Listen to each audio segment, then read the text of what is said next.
তো আজকের লেকচার হইলো কত 11 নাম্বার লেকচার। এবং এই 11 নাম্বার লেকচারে আমরা পড়বো হচ্ছে বিভিন্ন আমাদের আন্তর্জাতিক বিষয়াবলীর একটা টপিক। ওকে, তো এই টপিকগুলোর মধ্যে আছে হচ্ছে আইন, সংবিধান, তারপরে তোমাদের সীমারেখা সম্পর্কে আছে, হ্যাঁ, প্রণালীগুলো সম্পর্কে আছে, বিভিন্ন বিদ্রোহী সংস্থা সম্পর্কে আমরা আজকে জানার ট্রাই করব।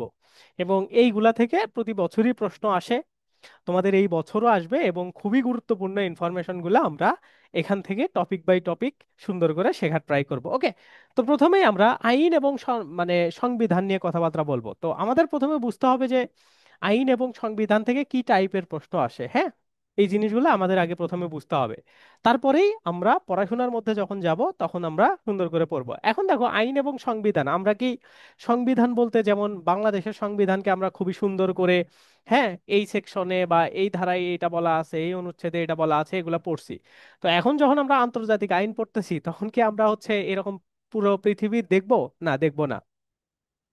আমরা এখন এই সংবিধানগুলোকে কিভাবে কে দেখে, হ্যাঁ, সংবিধানের প্রয়োজনীয়তা কি, এই নিয়ে কার কি মতবাদ, এই জিনিসগুলা সুন্দর করে দেখার ট্রাই করব। ওকে, তাইলে দেখো প্রথমে কি বলা আছে যে আইন এবং সংবিধানের মধ্যে নর্মালি আইনকে কে কি বলছে এই জিনিসটা আমরা একটু সুন্দর করে দেখব। তারপরে সংবিধান রিলেটেড ব্যাপার স্যাপার আসবে। তো প্রথমেই দেখো কি বলা হয়েছে, সার্বভৌমের আদেশকে বলা হয় কি আইন। মানে আমাদের সার্বভৌম বা উম, আমাদেরকে, আমাদের যে সার্বভৌমত্বটা যে যার হাতে আছে, হ্যাঁ, সার্বভৌমত্ব মানে কি, যে আমাদের উপর কেউ আর কি আধিপত্য বিস্তার করতে পারবে না, হ্যাঁ, আমাদের উপর বহিরাষ্ট্রের কোনো আক্রমণ বা বহি আক্রমণ গুলা থেকে আমরা রক্ষা পাবো এমন একজন মানুষের হাতে বা এমন একটা প্যানেলের হাতে আমাদের এই দায়িত্ব বা কর্তব্য দেওয়া আছে। তারাই আমাদের এই সার্বভৌমত্বটা রক্ষা করবে। এখন এই সার্বভৌম যারা আমাদের রক্ষা করে তাদের যে আদেশ, হুম, আদেশ বলতে কি, তারা যে নীতি নির্ধারণ গুলা করে, এগুলাকেই বলা হয় হচ্ছে আইন। এজন্য বলা হচ্ছে কি, সার্বভৌমের আদেশকে বলা হয় হচ্ছে আইন। ওকে, এখন এই জায়গাতে কিছু উক্তি আছে বা কিছু লাইন আছে যেগুলা থেকে বারবার প্রশ্ন আসে। ওকে, যেমন এই যে আইন সম্পর্কে অস্টিনের উক্তি কি। ওকে, তারপরে ল ইজ দা হচ্ছে কি বলা আছে, কমেন্ডমেন্ট অফ দ্য স্টেজ। ওকে, বা ল, এইখানে বলা আছে হচ্ছে সার্বভৌম শাসকের আদেশই হইল আইন। তা আইন জিনিসটা কি, আইন হচ্ছে আমাদের সার্বভৌমত্ব যার হাতে, সেই শাসকের যে আদেশ বা সেই সাধকের যে হচ্ছে নির্দেশনা, এগুলাই হচ্ছে আইনের মধ্যে পড়ে। ওকে, তারপরে কি দেখো, আইনের দৃষ্টিতে সকলেই সমান, এই উক্তিটা কার, এটা হইলো ডাইসির। এই টাইপের যতগুলা উক্তি আছে আমরা সেগুলা দেখবো, হ্যাঁ, এগুলা আমরা সবগুলাই দেখব। তারপরে কি দেখো, গ্রিক, খ্রিস্টান এবং মধ্যযুগীয় ধর্মতত্ত্ব থেকে প্রাকৃতিক আইনের বা প্রাকৃতিক আইনের উদ্ভব হয়। আমরা যখন ওই যে সোশ্যাল কন্ট্রাক্ট থিওরি সম্পর্কে আগে আলোচনা করছিলাম, হ্যাঁ, সোশ্যাল কন্ট্রাক্ট থিওরি মানে কি কি ভাবে এই জিনিসটার উদ্ভব হইলো, যে প্রথমে আইন বলতে কোনো কিছু ছিল না, মানুষ প্রাকৃতিক রাজ্যে বা হচ্ছে বন জঙ্গলে মানুষ বসবাস করত। তারপরে মানুষ নিজেদের অধিকার সম্পর্কে সচেতন হইল, এবং সচেতন হওয়ার মাধ্যমে মানুষের মধ্যে সোশ্যাল কন্ট্রাক্ট থিওরিটার আবির্ভাব হইলো, হ্যাঁ, যেটা আমরা রুশোর, হ্যাঁ, রুশোর থিওরি মোটামুটি যেটা আমরা জানি, হ্যাঁ, হবস, লক, রুশো, এই তিনজনেরই ওই সোশ্যাল কন্ট্রাক্ট থিওরির উপর ভালো আধিপত্য আছে, বাট এটাকে রুশোর একটা মেইন থিম বা রুশোর আইডিয়া বলে কল্পনা করা হয়। তো ওই জায়গাগুলা থেকে বা ওই প্রাকৃতিক বিষয়গুলা থেকে আমাদের এই আইনের উৎপত্তিগুলা হয়, হ্যাঁ। এই জন্য বলা হয়েছে গ্রিক, খ্রিস্টীয় এবং মধ্যযুগীয় ধর্মীয় তত্ত্ব থেকে প্রাকৃতিক আইনের উদ্ভবগুলা হয়। মানে ওই যে ধর্মতত্ত্ব, মানুষের মধ্যে বিভিন্ন নিজেদের আহ জমি টিকায় রাখার যে ব্যবস্থা, তো এইসব জিনিসপাতিকে মানুষ চিন্তা ভাবনা করে বা এইসব জিনিসের উপর ভিত্তি করে মানুষ আইন সম্পর্কে জ্ঞান লাভ করে। ওকে, সেই কথাটা এখানে বলা হয়েছে। এখন দেখো, এইখানে আইন নিয়ে বিভিন্ন দেশে বিভিন্ন কথাবার্তা বলা আছে। যেমন দেখো, এইখানে বলা আছে যে সংবিধান হলো রাষ্ট্রের কি একটা দর্পণ। তারপরে এই যে এইখানে বলা হয়েছে যে ইরানের ধর্মীয় নেতার নাম কি। এই টাইপের প্রশ্নগুলা তোমাদের পরীক্ষাতে আসে, হ্যাঁ।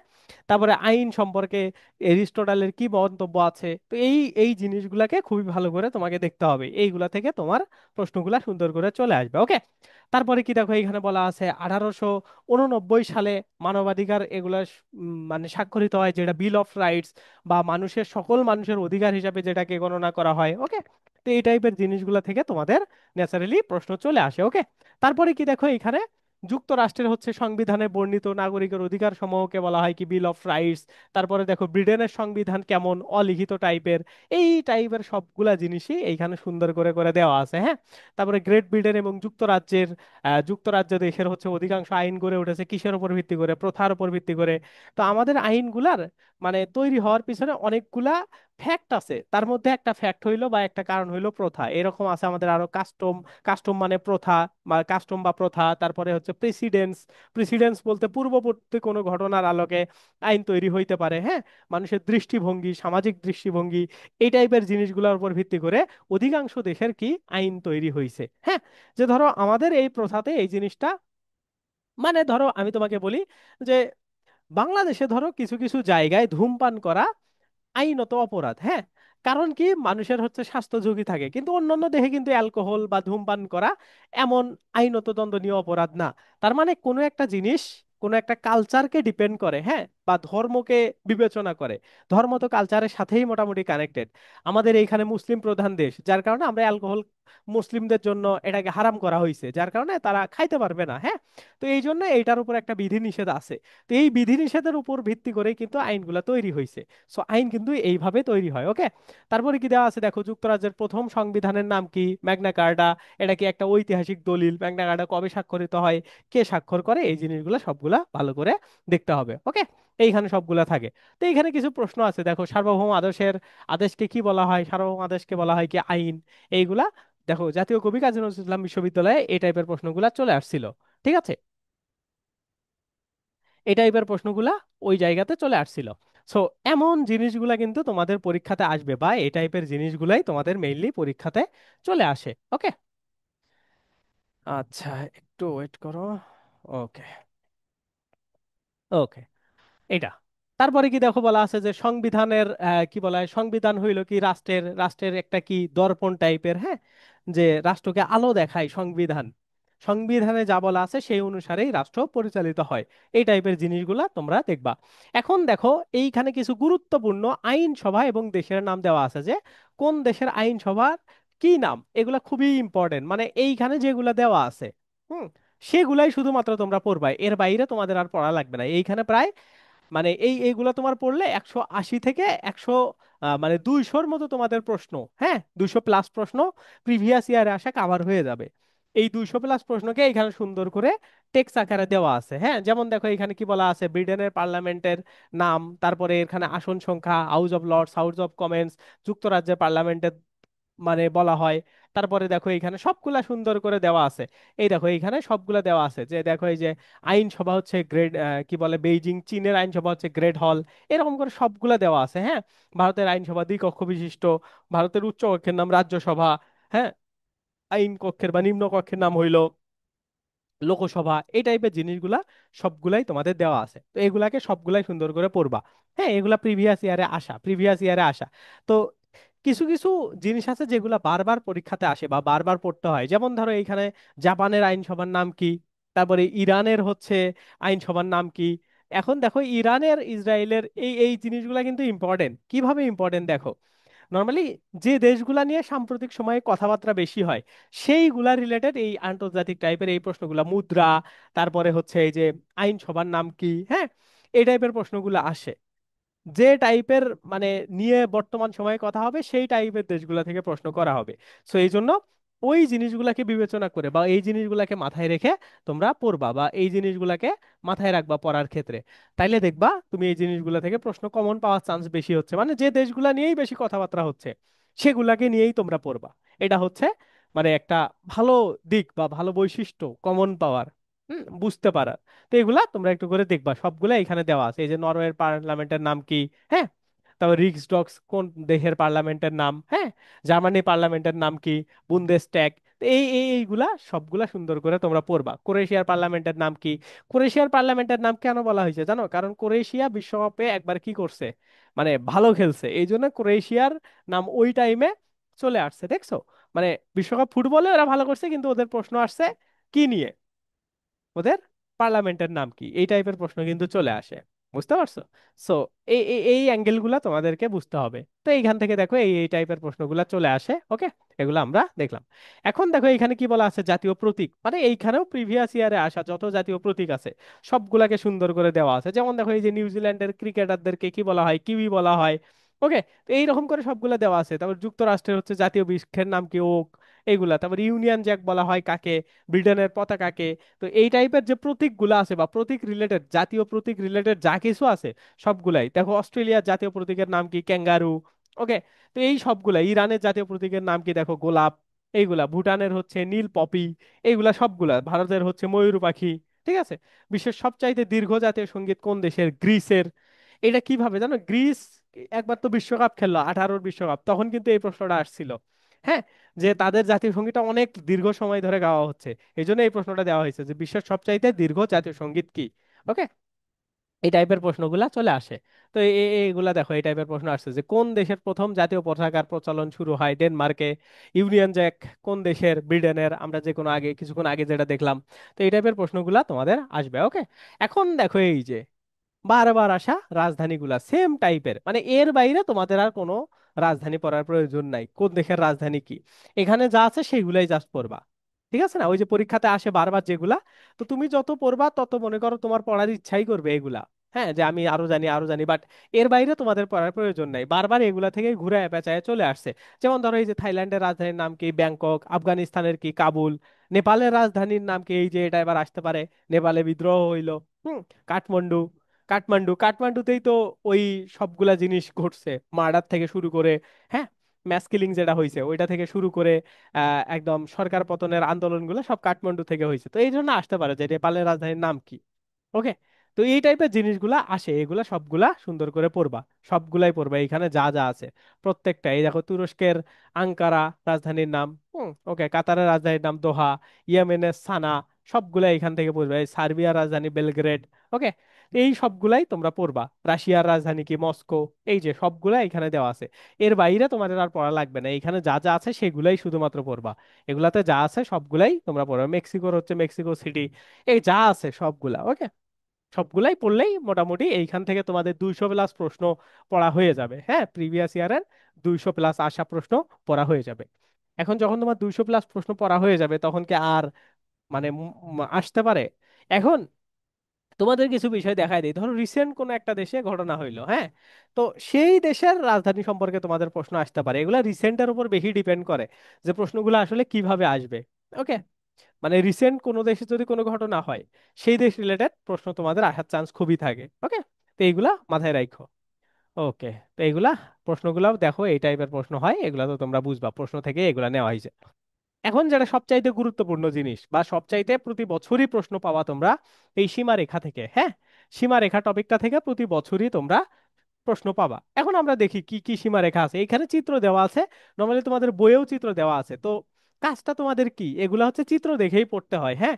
তো কাজটা হইলো, আমি যে যে রেখাগুলার নাম বলবো বা যে যে সীমা রেখাগুলা তোমার বা যে লাইনগুলার নাম বলবো, জাস্ট ওই লাইনগুলা খুঁজে খুঁজে বই থেকে পড়বা, আর কোনো কিছু পড়ার দরকার নেই। বা আমি যেগুলা দিছি এগুলো পড়লেই এনাফ, এর বাইরে তোমাদের লাগবে না। কি কি দেওয়া আছে দেখো। ভারত এবং পাকিস্তানের মধ্যে আন্তর্জাতিক সীমানা তৈরি করা হয়, মানে সীমানা তৈরি করে যে লাইনটাকে, সেটাকে বলা হয় র্যানক্লিফ লাইন। ওকে। এই যে ভারত এবং পাকিস্তানের মধ্যে, এটাকে র্যানক্লিফ লাইন বলা হয়। ওকে। তো এগুলা কিন্তু পরীক্ষাতে তোমাদের আসে, বা এগুলা বারবার আসা প্রশ্ন, যে র্যানক্লিফ লাইন এটা কোন কোন দেশের মধ্যে আসে, এইভাবে প্রশ্ন আসে। তারপরে কি দেখো, লাইন অফ কন্ট্রোল, এইটাও কোথায়? এটাও ইন্ডিয়া এবং কি বলে পাকিস্তানের মধ্যে। লাইন অফ কন্ট্রোল ইন্ডিয়া এবং পাকিস্তানের মধ্যে, এটাও সীমান্তবর্তী রেখা। ওকে। তো এই টাইমে এই যে এটা এটা হইলো line of control. Okay. India এবং পাকিস্তানের মধ্যে এটা একটা কি বলা হয়? সীমান্তবর্তী রেখা। ওকে। তারপরে কি দেখো, ভারত এবং চীনের মধ্যে ম্যাকমোহন লেখা, এই যে এইখানে দেখো, এই যে এটা এটা হইলো ম্যাকমোহন লেখা। ওকে। এটা হইলো ম্যাকমোহন লেখা, যেটা দিয়ে ভারত আর চীন আলাদা হইছে। সো এই টাইপের জিনিসগুলো তোমরা পড়বা। তারপরে কি দেখো, এখানে কি বলে ডুরান্ট লাইন হইলো। তারপরে হচ্ছে কি বলে পাকিস্তান এবং আফগানিস্তানের মধ্যে, পাকিস্তান এবং আফগানিস্তানের মধ্যে তোমরা যদি চিত্র দেখো এই সাইডের দিকে পাবা। হ্যাঁ, পাকিস্তান, এই পাশে পাকিস্তান এবং আফগানিস্তান। তো একটা বিষয় কি, এই ডুরান্ড লাইন নিয়ে তোমাদের এবার প্রশ্ন আসতে পারে, কারণ পাকিস্তান এবং আফগানিস্তানের যুদ্ধ শুরু হতে যাচ্ছে। তোমরা যারা হচ্ছে রিসেন্ট বা এইসব বিষয় নিয়ে একটু খোঁজ খবর রাখো, তারা জানো। হ্যাঁ, আজকেই মনে হয় পাকিস্তান হচ্ছে হামলা করার জন্য প্রস্তুতি নিছে আফগানিস্তানে। তো দুই দেশের মধ্যে কিন্তু রিসেন্ট একটা যুদ্ধ লাগতে পারে। হ্যাঁ। সো এই এই জন্য এটা কিন্তু ইম্পর্টেন্ট যে পাকিস্তান এবং আফগানিস্তানের মধ্যে লাইনের নাম কি। ভারত পাকিস্তান তো লেগেই থাকে, বাট রিসেন্ট যদি পাকিস্তান অ্যাটাক করে বসে আফগানিস্তানকে, তা আফগানিস্তানও তো রিপ্লাই করবে। তো রিপ্লাই করার কারণে কিন্তু তাদের মধ্যে একটা যুদ্ধ লেগে যাইতে পারে। হ্যাঁ, এই জন্য এটা মনে রাখবা যে আফগানিস্তান এবং পাকিস্তানের মধ্যে কি লাইন? Durand line. ওকে। তারপরে কি দেখো, এখানে আরো কিছু কিছু জিনিস আছে, এগুলাকে তোমরা চিত্র থেকেও পড়তে পারো বা নর্মালিও পড়তে পারো। হ্যাঁ, দেখো সিগফ্রিড লাইন, এটা কার কার মধ্যে? ফ্রান্স আর জার্মানির মধ্যে। হ্যাঁ, এই দুইটা। তারপরে এই জার্মানদের আক্রমণের হাত থেকে বাঁচার জন্য এটা জার্মান ফ্রান্স কর্তৃক কি ম্যাজিনো লাইন। হ্যাঁ, ম্যাজিনো লাইন তৈরি করা হয় কোথায়? জার্মান এবং ফ্রান্স কর্তৃক। ওকে। তারপরে এই যে এইটা আসতে পারে এবার, কারণ হচ্ছে যুক্তরাষ্ট্র এবং মেক্সিকোতে এবার কি বিশ্বকাপ ফুটবল খেলা হবে 26-এর। এই জন্য তোমাদের এই প্রশ্নটাও দিতে পারে যে যুক্তরাষ্ট্র এবং মেক্সিকোকে বিভক্তকারী রেখার নাম কি? সনেরো লাইন। ওকে। সো এই টাইপের প্রশ্নগুলো কিন্তু এইসব দিক থেকে করা হয় বা এই সব জায়গা থেকে করা হয়। তারপর হিন্ডারবার্গ লাইন। হ্যাঁ, এটা জার্মানি এবং পোল্যান্ডের মধ্যে, যুক্তরাষ্ট্র এবং কানাডার মধ্যে 24 ডিগ্রি অক্ষরেখা। অক্ষরেখাগুলো সবগুলাই পড়তে হয় না। হ্যাঁ, কয়েকটা, এই যে 24 ডিগ্রি উত্তর অক্ষরেখা, এটা কোন কোন দেশের মধ্যে? যুক্তরাষ্ট্র এবং কানাডা। উত্তর কোরিয়া এবং কি বলে কোরিয়া, দক্ষিণ এবং উত্তর কোরিয়ার মধ্যে একটা দীর্ঘতম সীমানা স্থল রয়েছে। হ্যাঁ, তো এই টাইপের প্রশ্নগুলো তোমাদের আসবে এইখান থেকে, যেগুলা দেওয়া আছে জাস্ট সেগুলাই তোমরা পড়বা। ওকে, এগুলাই পড়বা। উত্তর এবং দক্ষিণ কোরিয়ার মধ্যে সীমারেখার নাম হচ্ছে 38 ডিগ্রি অক্ষরেখা। জাস্ট এগুলা কয়েকটা দেখবা, তাইলেই তোমাদের হবে। মানে এগুলা বারবার আসে। আর একটা কি, প্রশ্নের প্যাটার্ন এখন চেঞ্জ হয়েছে। তোমরা দেখবা লাস্ট ইয়ারের কয়েকটা প্রশ্ন, কোন দেশের মুদ্রার নাম কি, হ্যাঁ, আইনসভার নাম কি, এই টাইপের জিনিসগুলো আসা বন্ধ হয়ে গেছে। বাট এবার আইনসভা নিয়ে প্রশ্ন আসতে পারে, কারণ আমাদের দেশে যেহেতু ভোট হচ্ছে, এই ভোটের পার্সপেক্টিভ থেকে আইনসভা নিয়ে বিভিন্ন দেশের প্রশ্ন আসতে পারে। যে মানে ওরা টিচাররা টেস্ট করতে চায় যে তুমি আসলে আইনসভা নিয়ে কতটুকু জানো, তোমার আগ্রহ কত। হ্যাঁ, তো এই টাইপের জিনিসগুলো তোমরা এখান থেকে পড়বা। হ্যাঁ, গুয়েতনামা বে, এটা কারাগার কোথা থেকে? মেক্সিকো থেকে। কি বলা হয়, মেক্সিকোকে হচ্ছে পৃথক করেছে। হ্যাঁ, তো এই যে গুয়েতনামা বে কারাগারে, এটা হচ্ছে খুবই মানে কি বলে একটা দুর্ধর্ষ কারাগার। হ্যাঁ, এখানে সবচাইতে বড় বড় লেভেলের খুনি, বড় বড় যারা গ্যাংস্টার, তাদেরকে এখানে রাখা হয়। তো এই টাইপের প্রশ্নগুলো পড়বা। তারপরে দেখো এই যে ইসরায়েল আর এর মধ্যে ব্লু লাইন, লেবাননের মধ্যে পৃথক করেছে ব্লু লাইন। হ্যাঁ, ফিলিস্তিন এবং মিসারের মধ্যে রাফা ক্রসিং, এটা একটা আছে। তো এই কয়েকটা বারবার আসা, এগুলার বাইরে তেমন বেশি আসে না। ওকে। তো এগুলো আমরা দেখলাম যে আফগানিস্তান এবং পাকিস্তানের মধ্যে আমরা কিছুক্ষণ আগেই দেখলাম ডুরান্ড লাইন। হ্যাঁ, তারপরে কি দেখো, দুইটা দেশের মধ্যে দীর্ঘতম সীমানা স্থল রয়েছে, এই যে উত্তর এবং দক্ষিণ কোরিয়া, আমরা কিছুক্ষণ আগেই দেখলাম সবচাইতে দীর্ঘতম তাদের মধ্যে লাইন রয়েছে। ওকে। তারপরে কোন দুইটি দেশকে হচ্ছে কুলাইন হচ্ছে লেবানন এবং ইসরায়েল, এটাকে পৃথক করছে। ওকে। তো এটা গেল হচ্ছে আমাদের সীমারা বা সীমারেখা, এগুলা সম্পর্কেই তোমরা জাস্ট একটু করে দেখবা। ওকে। এখন আমরা দেখবো হচ্ছে এইখান থেকে বিরোধপূর্ণ কিছু দ্বীপ আছে। ওকে। তো এখানে চিত্র এগুলো দেখা যাচ্ছে না, তাই না? দাঁড়াও। ওকে। তো এইখানে কিছু বিরোধপূর্ণ দ্বীপ আছে। তো বিরোধপূর্ণ দ্বীপগুলো সবগুলাই তোমাদের পড়তে হয় না। ওকে, কিছু কিছু দ্বীপ আছে সেইগুলাই জাস্ট তোমরা পড়বা। ওকে, এবং সেটা কোন দেশের, এটাই জাস্ট আছে যে এই দ্বীপটা আসলে কোন দেশের মধ্যে অবস্থিত। এই প্রশ্নটাই তোমাদের পরীক্ষাতে আসে, এর বাইরে তোমাদের প্রশ্ন আসে না। দেখো কি কি, এই যে কুরিল দ্বীপ কোথায় অবস্থিত? রাশিয়ার মধ্যে অবস্থিত। রাশিয়া এবং জাপানের মধ্যকার বিরোধপূর্ণ দ্বীপটা হইলো এই কুরিল দ্বীপ। ওকে, মানে রাশিয়ার মধ্যে অবস্থিত, এটা জাপান বলে যে এটা আমাদেরও ভাগ আছে। সো এই টাইপের দ্বীপগুলাকে বলা হয় হচ্ছে কি বলা হয়? বিরোধপূর্ণ দ্বীপ। হ্যাঁ, এই যে কুরিল দ্বীপ, এই রাশিয়া আর কোথায়? রাশিয়া আর হচ্ছে জাপানের মধ্যে, এই যে রাশিয়া আর জাপানের এই যে জাপানের মধ্যে, এই দুইটার মধ্যে হচ্ছে এই দ্বীপটা আছে। তো এই টাইপের জিনিসগুলা তোমাদের আসবে। ওকে। তো নর্মালি সবগুলা দ্বীপ তো তোমাদের পড়ার দরকার নাই। নর্মালি এই দ্বীপগুলা নিয়ে প্রশ্ন আসে কি, কেউ ধরো কোথাও আক্রমণে গেছে, বা নর্মালি কোনো দ্বীপ নিয়ে উত্তেজনা তৈরি হয়েছে, ভূ রাজনৈতিক একটা গ্যাঞ্জাম তৈরি হয়েছে, তখন এই জায়গাগুলো থেকে প্রশ্ন আসে। তার ছাড়া কিন্তু এগুলা থেকে আসে না। তারপরেও তোমাদের একটু করে জেনে রাখতে হবে। হ্যাঁ, তারপরে আরব আমিরাত এবং ইরানের মধ্যকার আবু মুসা দ্বীপটা নিয়ে খুবই বিরোধ আছে। এটা নিয়ে বারবারই ঝামেলা হয় আবু মুসা দ্বীপ নিয়ে। হ্যাঁ, আরব আমিরাত আর ইরানের মধ্যে। এই জন্য কিন্তু দেখবা যে মানে ইসরায়েলের বিপক্ষে ইসরায়েলের বিপক্ষে কিন্তু হচ্ছে এই ধরো ইরান সরাসরি গেলেও ইরানকে হচ্ছে আরব আমিরাত সাপোর্ট করতেছে না। তো এই ধরনের ভূ রাজনৈতিক কিছু ফ্যাক্ট আছে, এগুলার কারণে কিন্তু এই টাইপের জিনিসগুলা ঘটে। ওকে। তারপর দেখো ইংল্যান্ড এবং আর্জেন্টিনার মধ্যে হচ্ছে ফকল্যান্ড নিয়ে হচ্ছে ইয়া আছে, কি বলে, যুদ্ধ হইছে ফকল্যান্ড। ওকে। তো এই টাইপের জিনিসগুলা তোমরা একটু করে পড়বা, এই যে সবগুলা সেনকাকু। তারপরে চীন সাগরে অবস্থিত স্মার্টলি দ্বীপপুঞ্জ, চীন এবং তিব্বতের মধ্যে, এটা নিয়ে সিয়ানসে নিয়ে হচ্ছে বিতর্ক আছে। ওকে। তো এই সবগুলা তোমরা পড়বা, এগুলা সবগুলাই একটু করে দেখবা। এইখান থেকে সবগুলাই মার্ক করে করে দেওয়া আছে, এরকম প্রত্যেকটাই তোমরা একটু করে দেখবা। যে পাঞ্জুয়ামা, দুই কোরিয়ার মধ্যে একটা গ্রাম পাঞ্জুয়ামা কি, হ্যাঁ, এগুলা আসে।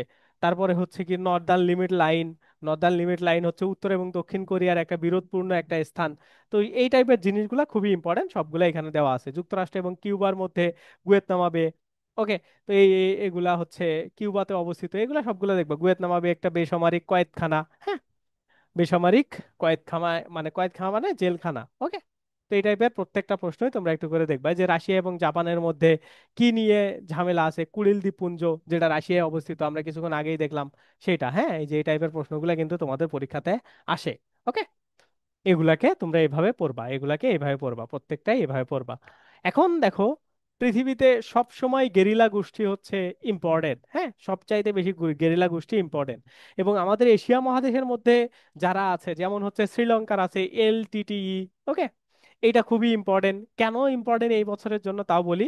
কারণ এলটিটিই কে বলা হয় হচ্ছে এটা একটা ভারত থেকে পরিচালিত, হ্যাঁ, তামিলনাড়ুর যে অংশটা আছে, মানে যদি কখনো শোনো যে মোদী সরকারের পতন হয়েছে, তার মানে মনে রাখবা তাদের ব্যাকগ্রাউন্ডে এই এলটিডি অনেক একটা বড় ভূমিকা পালন করছে।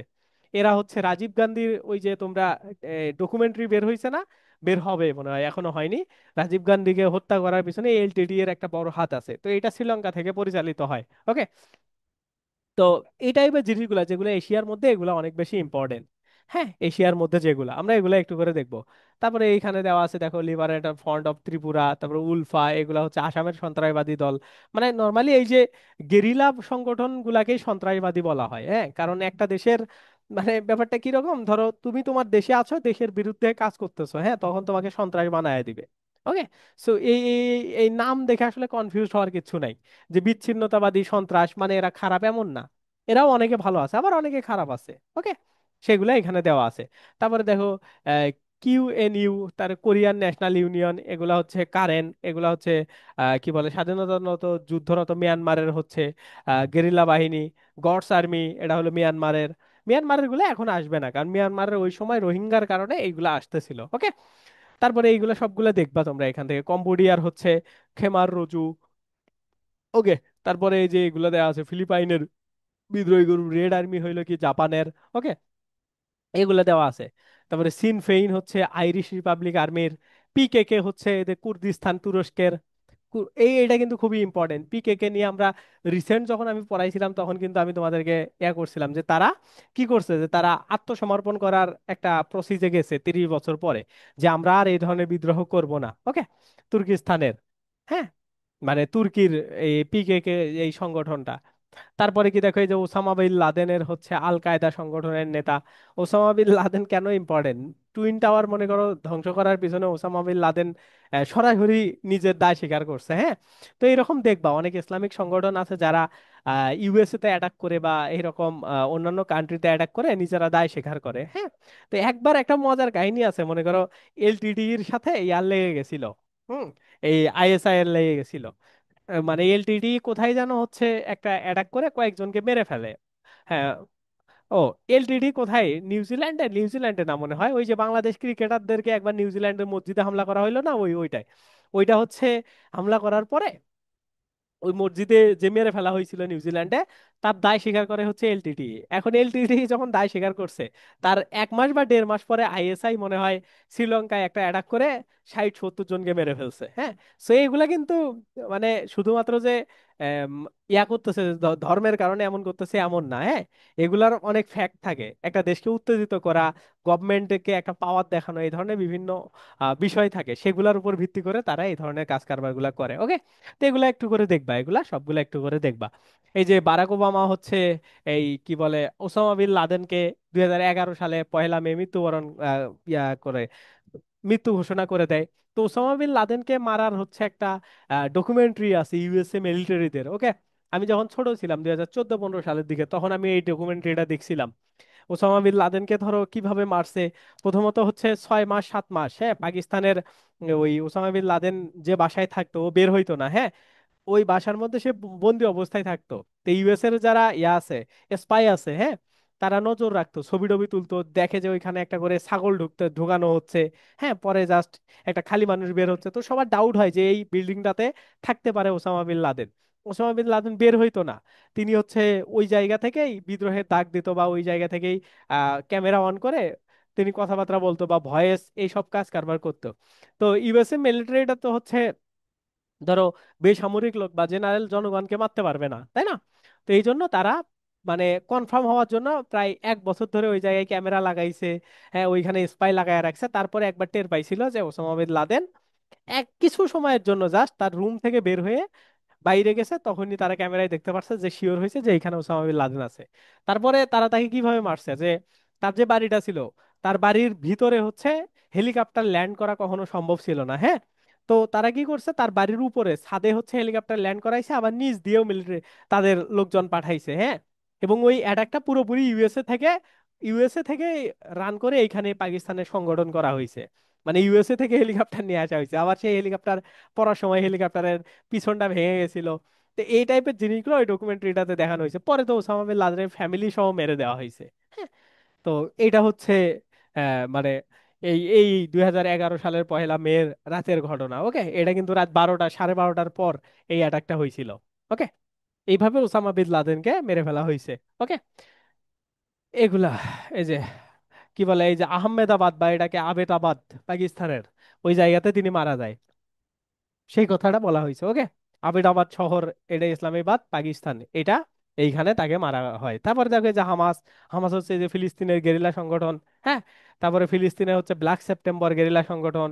এগুলা প্যালেস্টাইন হচ্ছে ফোর্স 17। হ্যাঁ, এগুলা যে ফিলিস্তিনের গেরিলা সংগঠন, আল ফাতা ফিলিস্তিনের, হিজবুল্লাহ লেবাননের। ওকে, এগুলা কিন্তু বারবার আসে, এগুলা মাথায় রাখবা। 2006 সালে ইসরায়েলের সাথে ইসরায়েলি সৈন্যরা লেবাননে প্রবেশ করে এই হিজবুল্লাহর সাথে যুদ্ধ করার জন্য। ওকে, তো এগুলা একটু করে দেখবা। তারপরে এই যে আইএস, আইএসআই, হ্যাঁ, ইরাক এবং আইএস, আইএস এটা হচ্ছে ইরাক এবং হচ্ছে সিরিয়ার সন্ত্রাসবাদী সংগঠন। মানে ওই যে বলবেই তোমাকে সন্ত্রাসবাদী সংগঠন। হ্যাঁ, সন্ত্রাস মানে যে তারা সন্ত্রাস, বিষয়টা এমন না। মানে তোমার বিরুদ্ধে কেউ কথা বললে তুমি তাকে সন্ত্রাস ঘোষণা করবে, সেই সেন্স থেকে এগুলাকে বলা হয়। ওকে, তারপরে এইখানে দেখা আছে পালমিরা, এগুলা হচ্ছে ধ্বংস করে ইসলামিক স্টেটস অফ ইরাক, এগুলা। তারপরে আইএসআই, এগুলা কর্তৃক হচ্ছে কি বলে, এগুলা। তারপরে তালেবান হচ্ছে যে আফগানিস্তানের কি বলে সংগঠন, গেরিলা সংগঠন। এগুলা প্রত্যেকটা একটু করে দেখবা। হুতি হচ্ছে ইয়ামেনের বিদ্রোহী বাহিনী। হ্যাঁ, তারপরে আনসার আল্লাহ, এগুলা হচ্ছে ইয়েমেনের হুতি আন্দোলনের আনুষ্ঠানিক নাম। এগুলা বিভিন্ন টাইপের জিনিস আসে। ওকে, এগুলা। তারপরে M19, এটা অনেক সময় আসে, এই M19 এটা কলম্বিয়ার গেরিলা সংগঠন। ওকে, এগুলা আসে, এগুলা খুব ভালো করে পড়বা। ওকে, তারপরে এই যে এটাও আসে, বোকো বোকো হারাম, এটা নাইজেরিয়ার গেরিলা সংগঠন। তো এগুলা সবগুলাই তোমরা একটু করে দেখবা। ওকে, এই যে এলটিডি কোথাকার, শ্রীলঙ্কার আমরা যেগুলা দেখলাম। তারপরে এটা নেপালের। তারপরে এই যে ব্ল্যাক সেপ্টেম্বর আমরা দেখলাম, গেরিলা সংগঠন একটা। ওকে, এই ধরনের। এখন দেখো, এই যে যখন গেরিলা সংগঠন আছে তখন কিন্তু পুলিশেরও সংস্থা আছে। ওকে, পুলিশের সংস্থা, আন্তর্জাতিক সংস্থার নাম হইলো ইন্টারপোল। এই ইন্টারপোলের কাজ হইলো মানে পুরো, মানে দেখবো যারা আন্তর্জাতিক অপরাধ তাদেরকে নিয়ে, বা আন্তর্জাতিক ভাবে যারা আহ খুনি বলো বা যারা দেশ থেকে পলাতক বলো, তাদেরকে নিয়ে কিন্তু ইন্টারপোল কাজ করে। ওকে, তো এইটা বলা হয়েছে, দেখো ইন্টারপোলের মানে অফিসিয়াল নাম হচ্ছে international criminal police organisation. Interpol হচ্ছে একটা আন্তর্জাতিক পুলিশ সংস্থা। ওকে, যাদের কাজ হলে আন্তর্জাতিক সীমানায় কোনো অপরাধ হইলে, আন্তর্জাতিক বলতে কি যে কোনো দেশে পৃথিবীর এরকম অপরাধ হইলে তার বিচার তারা করতে পারবে। তোমরা একটা মজার ফ্যাক্ট জানো কিনা, আমাদের কিন্তু হচ্ছে সিআরপিসি তে পেনাল কোডে, হ্যাঁ, পেনাল কোড মানে হচ্ছে দণ্ডবিধি, এগুলা বুঝতে পারবা যদি ফিউচারে ল নাও পড়ো, তাও বুঝতে পারবা। যদি এমন কোনো হয়, হ্যাঁ, যে ধরো মানে আমাদের দেশের কোন একটা নাগরিক, হ্যাঁ, সে বাইরের দেশে গিয়ে খুন করছে। মানে ধরো আহ ধরো আমি কি বলি, ধরো আওয়ামী লীগের কোনো নেতা এখন তো সব বাইরের দেশে আছে। হ্যাঁ, তো সব মনে করো বাংলাদেশি, কিন্তু তারা নাগরিক, তারা ধরো ইউএসএ তে গিয়ে কাউরে মেরে দিছে, তার বিচার কিন্তু বাংলাদেশে করা যাবে। বুঝতে পারছো, বাংলাদেশে আইন কিন্তু এরকম আছে। হ্যাঁ, এটা কিন্তু কার সাহায্য নিতে হবে, এই যে ইন্টারপোলের সাহায্য নিতে হবে, ইন্টারপোলকে একটু হেল্প করতে হবে এই জায়গাতে।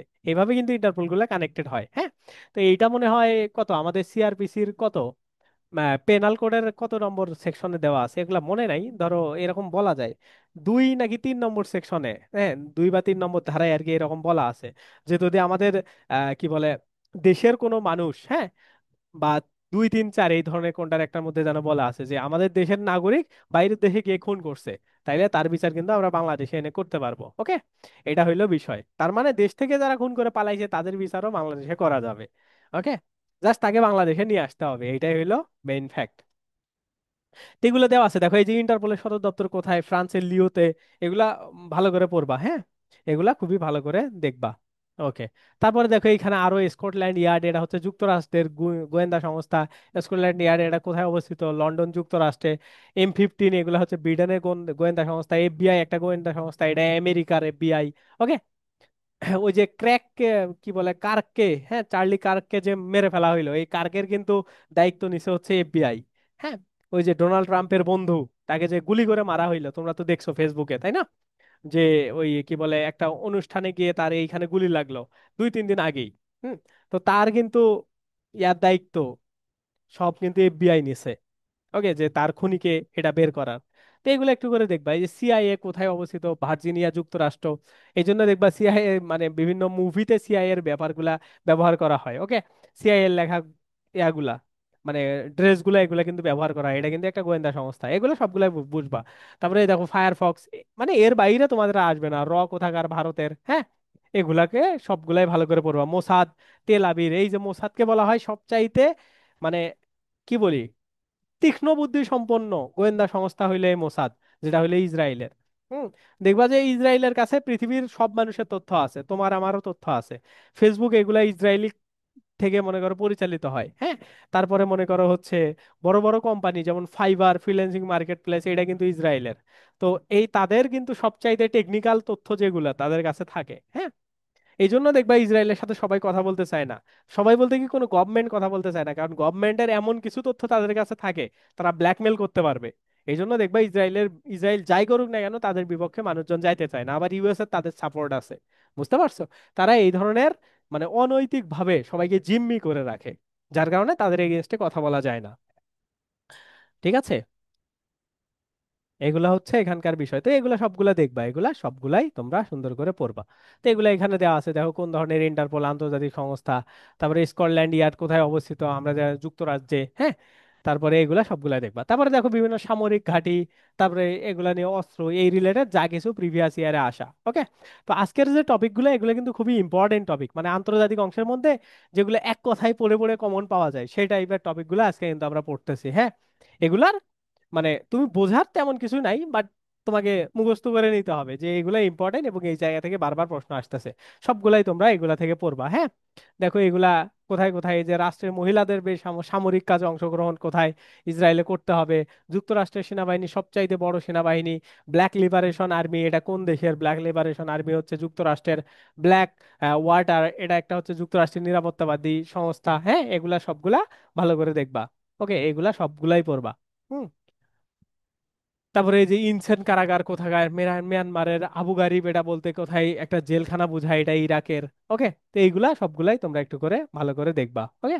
এগুলা তাই নর্মালি এগুলা প্রশ্ন দেখো কেমন টাইপের আসে, সেগুলাই এখানে দেওয়া আছে। এখন দেখো বিশ্বযুদ্ধ সম্পর্কে, তো আমরা প্রথম বিশ্বযুদ্ধ এবং দ্বিতীয় বিশ্বযুদ্ধ সম্পর্কে আগে একটু আইডিয়া পাইছিলাম। তো প্রথম বিশ্বযুদ্ধ এবং দ্বিতীয় বিশ্বযুদ্ধ আমরা পড়ছিলাম হচ্ছে ওই যে কত, আমরা উড্রো উইলসনের 14 দফা যখন পড়ছি তখন কিন্তু একটু জানছিলাম। তো আজকেও আমরা একটু বেশি কিছু জিনিস জানবো যেগুলা থেকে বারবার প্রশ্ন আসে। যেমন এটা কত সালে শুরু হয়েছে? 1914 সালে শুরু হয়েছে। কার কার সাথে এটা সংঘর্ষের কারণে এই সূত্রপাতটা হয়েছে প্রথম বিশ্বযুদ্ধের? দেখো অস্ট্রিয়ার যুবরাজ, হ্যাঁ, কি সায়ে, কি বলে, এটা অস্ট্রিয়ার যুবরাজ ফার্ডিল্যান্ডকে হত্যা করা হয়েছিল না? হ্যাঁ, তার মনে হয় এটা ইয়ানাম। ও, এটা শহরে, আচ্ছা। অস্ট্রিয়ার যুবরাজ যুবরাজ হচ্ছে ফার্ডিল্যান্ডকে সারায়োহো শহরে হচ্ছে হত্যা করা হয়েছিল। হুম। এবং এর মাধ্যমেই কি বলা হয়, মানে যুদ্ধটার মেইনলি সূত্রপাত হয়। ওকে। এইভাবে এগুলা নেওয়া আছে, দেখো।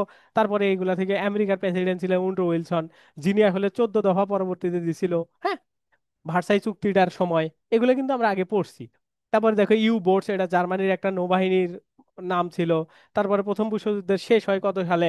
11ই নভেম্বর 1918 সালে প্রথম বিশ্বযুদ্ধের ব্যাপ্তিকাল 14 থেকে 18 এগুলো আসে। দেখো এই যে প্রথম ভার্সাই চুক্তি সম্পর্কিত, মানে সম্পন্ন হয়, এগুলো কিন্তু আমরা আগে পড়ছি আগের ক্লাসে।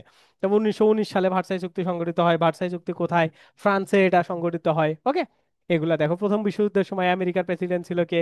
Woodrow Wilson. এটাই কিন্তু বারবার পরীক্ষাতে আসে, তিনি 14 দফা এটা থেকে দিছিলেন। ওকে। এগুলা কিন্তু আমরা দেখছি। ইউবোটস হচ্ছে জার্মানির। ওকে। এখন দেখো দ্বিতীয় বিশ্বযুদ্ধ সম্পর্কে যে প্রশ্ন কয়েকটা জাস্ট আসে, বা যেগুলা তোমরা একটু করে জানবা, সেগুলা কি দেখো, এই যে দ্বিতীয় বিশ্বযুদ্ধ শুরু হয় কত সালে? 1939 সালে 1লা সেপ্টেম্বর। ওকে। এই জন্য তোমরা দেখবে ওই যে সেপ্টেম্বর অন যশন রোড, একটা তোমাদের ইংরেজি কবিতা আছে, হ্যাঁ। তো এটা কিন্তু দ্বিতীয় বিশ্বযুদ্ধের উপর ভিত্তি করেই ওই সময়টাকে মনে করেই কিন্তু এটা লেখা হয়েছিল। ওকে, তারপরে কি লেখা আছে, পোল্যান্ড আক্রমণের মাধ্যমে ওই দ্বিতীয় বিশ্বযুদ্ধ শুরু করে জার্মানি।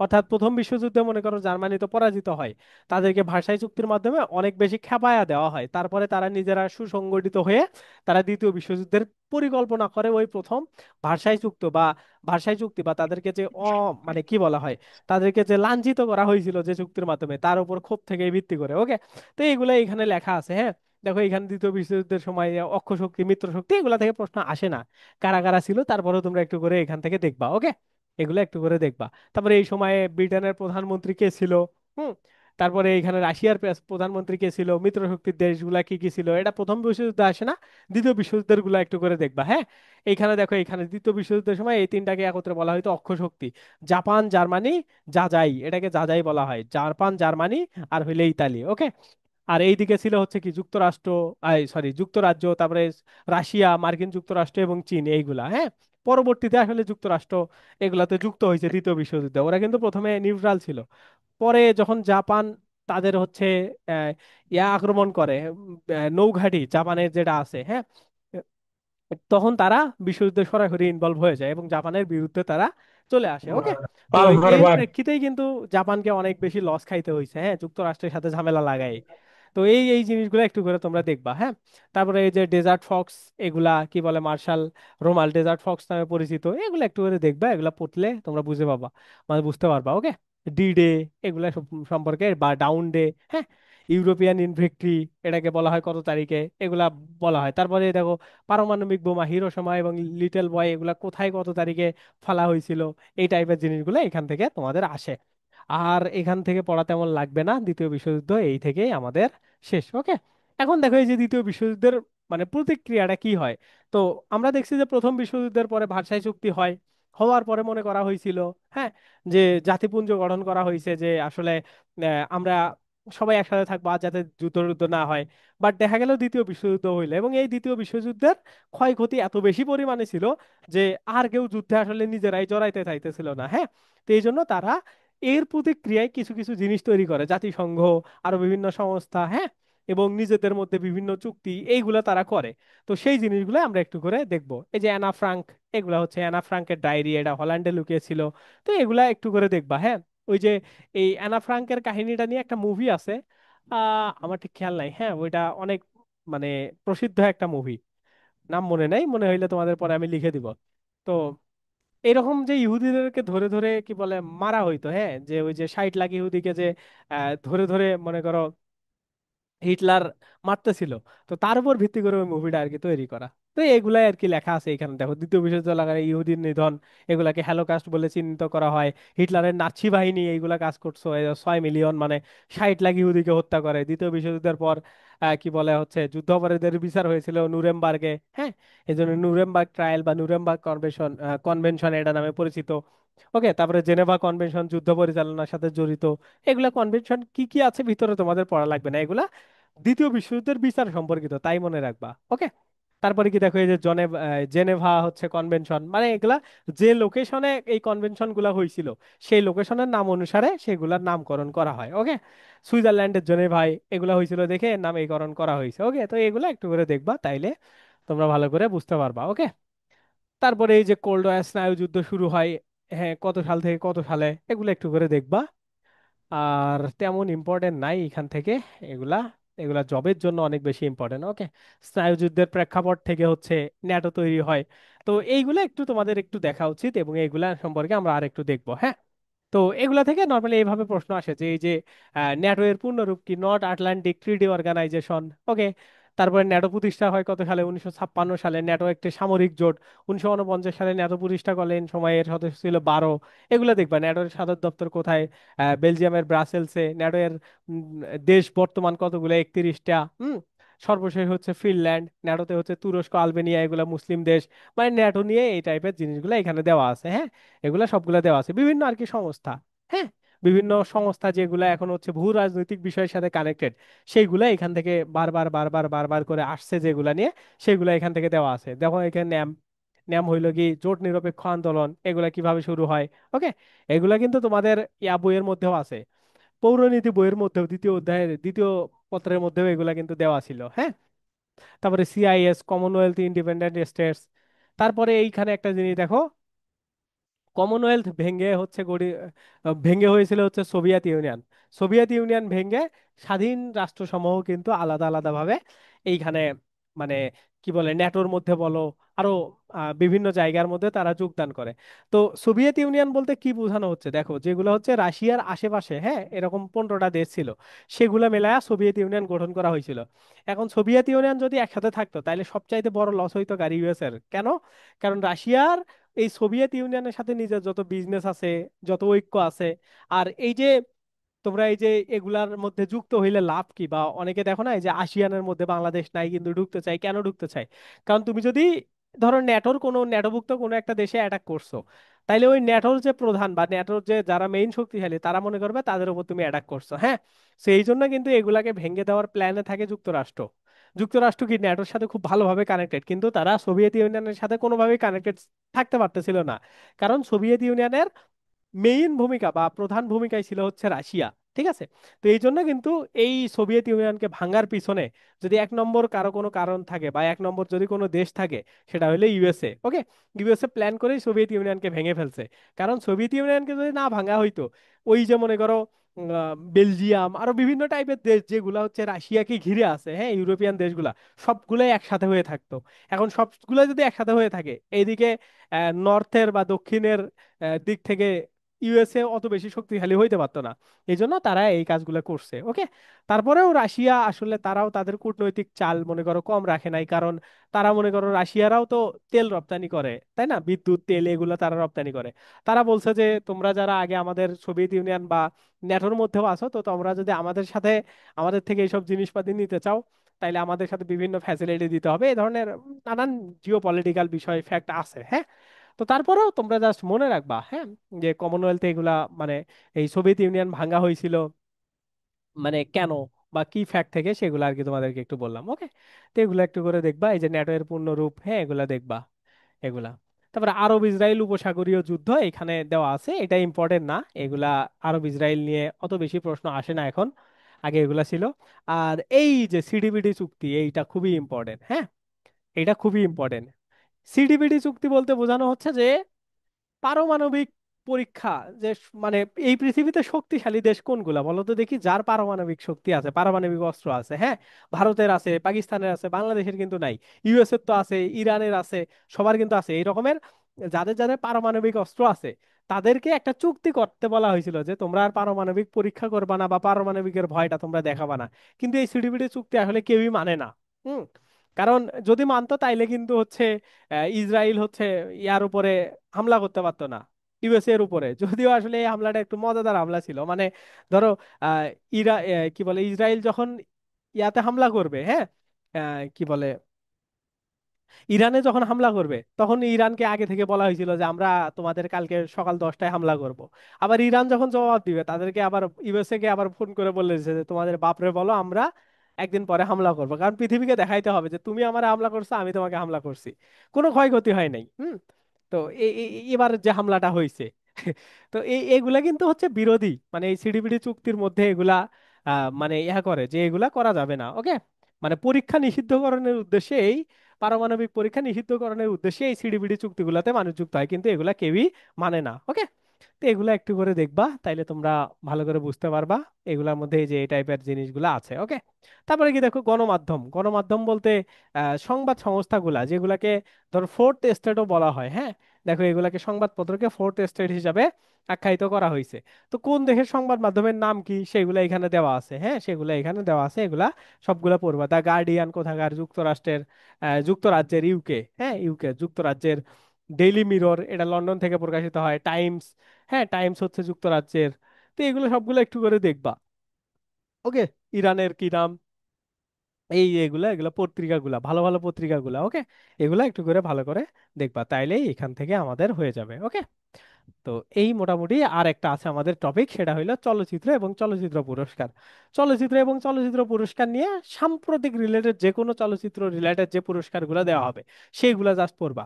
মানে রিসেন্ট থেকে যেগুলো আসবে, ওকে, চলচ্চিত্র রিলেটেড নর্মালি রিসেন্ট থেকে করা হয়, প্রশ্ন করা হয়, এর বাইরে করা হয় না। এবং সেটা যদি খুবই ভালো ওয়ার্ল্ড ফেমাস কোনো মুভি টুভি আসে বা কোনো একটা ডকুমেন্টারি যদি আসে, সেইগুলা নিয়ে প্রশ্ন আসে, তাছাড়া আসে না। এই জন্য এগুলা তোমরা পড়বা না। তারপরেও একটু পড়বা যে অস্কার পুরস্কারগুলা কেন দেওয়া হয়, অস্কার পুরস্কার কবে থেকে দেওয়া হয়, উপমহাদেশে কেউ অস্কার পুরস্কার পাইছে কিনা, এগুলো সম্পর্কে একটু দেখবা, ওকে। এগুলা একটু করে দেখবা। অস্কারের জন্য কোনটা মনোনীত হইলো, এগুলা দেখবা। 2025-এর ধরো অস্কার প্রাপ্ত মুভির নাম কি, এগুলো একটু করে দেখবা, তাইলেই তোমাদের হয়ে যাবে, ওকে। এগুলো সাম্প্রতিক থেকে আসে, এগুলা থেকে আমরা ডিটেলস পড়বো না। তো এই হচ্ছে মোটামুটি আমাদের মানে বিষয়, বা এগুলা থেকেই নর্মালি তোমাদের এই টাইপের প্রশ্ন আসে। তো আজকের আমাদের যদি পড়ার ওভারভিউটা দিই, তোমরা সবচাইতে বেশি গুরুত্ব দিয়ে পড়বা হচ্ছে কয়েকটা টপিক আছে, যেমন আমরা সীমান্ত দেখলাম বা সীমারেখাগুলা দেখলাম, সংবাদ সংস্থাগুলা দেখলাম, রাজধানীর তারপরে হচ্ছে কি বলে আমরা কোন দেশের আইনসভার নাম কি, এইগুলা দেখলাম। তো এই টাইপের জিনিসগুলা কিন্তু কি ইনফরমেশন, তারপরে কোন দেশের জাতীয় প্রতীক কি, এই টাইপের কি ইনফরমেশন গুলা মানে মোটামুটি তোমরা যা দেখলে আজকে এগুলা থেকে 1 মার্ক কমন পাবা। মানে 1 মার্ক বলতেছি কেন, কারণ সবগুলা মিলাই যে কোনো একটা বৃহৎপূর্ণ দ্বীপ, সর্বোচ্চ 2 মার্কের প্রশ্ন আন্তর্জাতিক থেকে আসবে, ওকে। সো এই টপিকগুলা যদিও কম মার্ক আসবে কিন্তু আসবে। হ্যাঁ, 100% এই টপিকগুলা থেকে তোমরা 2টা প্রশ্ন পাবা। সো 2টা প্রশ্ন কিন্তু কম না, ওকে। তো এই জন্য এটাকে খুবই ভালো করে পড়বা, এইভাবে এটাকে পড়ো। আর এই স্লাইডটাও আমি দিয়ে দিব। আর তোমাদের তো ওইখানেও আপলোড করা আছে ওয়েবসাইটের মধ্যেই, ওইখান থেকেও তোমরা পাবা। এই হচ্ছে আজকের আমাদের কি বলো ক্লাস শেষ, ঠিক আছে।